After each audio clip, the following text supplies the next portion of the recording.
Regarding the ongoing situation in Iran, I know there has been a lot of speculation amongst all of you in the media regarding the president's decision-making and whether or not the United States will be directly involved.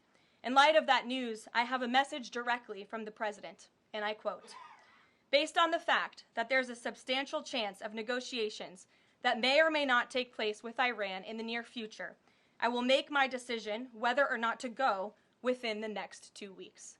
That's a quote directly from the president for all of you today. Trust in President Trump. President Trump has incredible instincts, and President Trump kept America and the world safe in his first term as president in implementing a peace through strength foreign policy agenda. And with respect to Iran, nobody should be surprised by the president's position that Iran absolutely cannot obtain a nuclear weapon. He's been unequivocally clear about this for decades, not just as president, not just as a presidential candidate, but also as a private citizen. In fact, I have some quotes for you. In 2011, President Trump said, "America's primary goal with Iran must be to destroy its nuclear ambitions. We cannot allow this radical regime to acquire a nuclear weapon that they will either use or hand off to terrorists."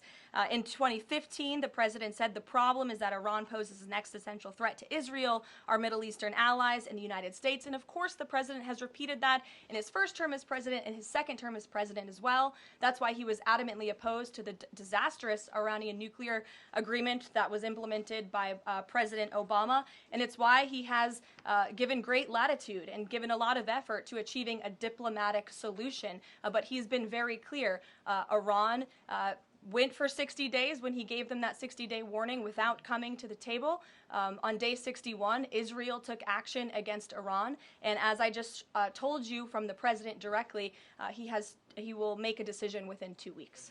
The fact that this president is giving some time and space for diplomacy, another 2 weeks, does it mean that the president is trying his best to avoid a direct conflict with Iran?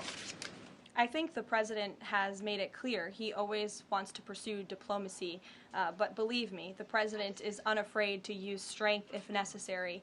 And Iran and the entire world should know that the United States military is the strongest and most lethal fighting force in the world, and we have capabilities that no other country on this planet possesses.